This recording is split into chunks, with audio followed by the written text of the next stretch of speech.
আসসালামু আলাইকুম। আশা করি সবাই সুস্থ এবং ভালো আছেন। আলহামদুলিল্লাহ আমরাও কিন্তু বেশ ভালো আছি।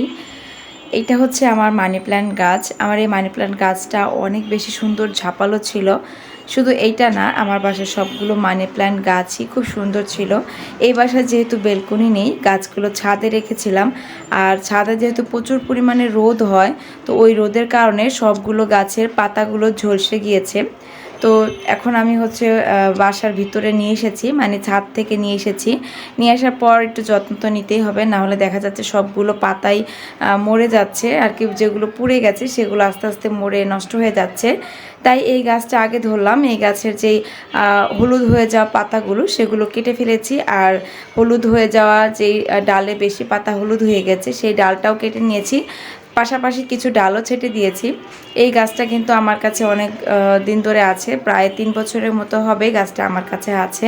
তো এই গাছ থেকে আমি আমার সবগুলো মানি প্ল্যান্ট গাছের চারা বানিয়েছি। এখন হচ্ছে যেই ডালটাতে হলুদ পাতা নেই সেই ডালটাই আমি মাটির গোড়ার মাটিগুলো একটু আলগা করে সেই দুইটা ডাল আমি রোপণ করে দিচ্ছি। আর যেই ডালগুলো আর কি হলুদ পাতা ছিল সেগুলো আমি অন্য একটা পাত্রে পানিতে দিয়ে রেখে দিয়েছি, যদি বেঁচে যায় তাহলে শিকড় গজাবে। আর এখন হচ্ছে একটু পানি স্প্রে করে দিয়ে এইভাবে রেখে দিচ্ছি গাছটা এবং সতেজ এবং